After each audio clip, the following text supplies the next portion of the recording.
Bonjour à toutes et à tous. Azul Flawen. Bienvenue à cette brève présentation du cours technique d'expression écrite et orale. Permettez-moi d'abord de me présenter. Je suis votre enseignante du module technique d'expression écrite et orale.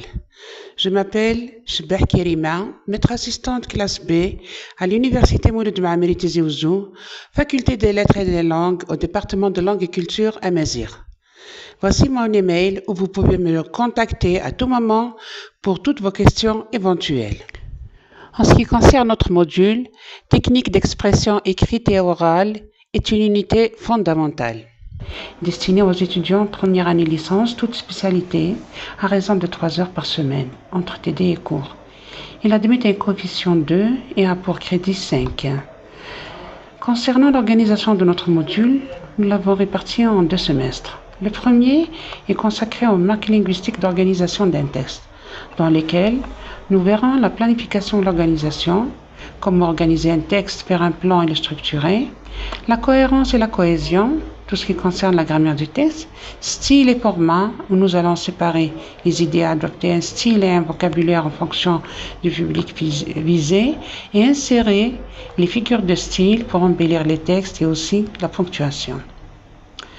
Pour le deuxième semestre, nous allons étudier la typologie des textes, à l'issue duquel vous allez vous familiariser avec le schéma de communication de Jacobson, connaître les pôles de communication et ses fonctions. Aussi, connaître les différents types de textes et leurs spécificités et distinguer entre leurs structures, faire la différence entre un récit et un conte. Passons maintenant aux objectifs du module. À la fin de ce module, l'étudiant sera capable de reconnaître les fonctions du langage selon Jacobson, comprendre les règles de cohérence et de cohésion textuelle, appliquer correctement les règles de ponctuation dans un texte, analyser la structure d'un texte selon ses séquences, sa progression et ses fonctions, évaluer l'efficacité d'un style d'écriture selon la situation de communication, et produire des textes originaux respectant les règles étudiées, structurés à des fins de communication. Et bien sûr, pour suivre activement ce module technique d'expression écrite, l'étudiant doit posséder des compétences ci-dessous. Utiliser correctement les signes de ponctuation, connaître les structures grammaticales simples, types et formes de phrases, savoir organiser un petit texte en paragraphes, distinguer les différents types de textes et leurs fonctions. Pour évaluer la capacité des étudiants à suivre ce cours, nous leur proposons un test de prérequis, un test d'entrée au début du cours. Si des insuffisances sont signalées, nous suggérons une séance de remédiation, dans le but de traiter bien sûr définitivement ces lacunes.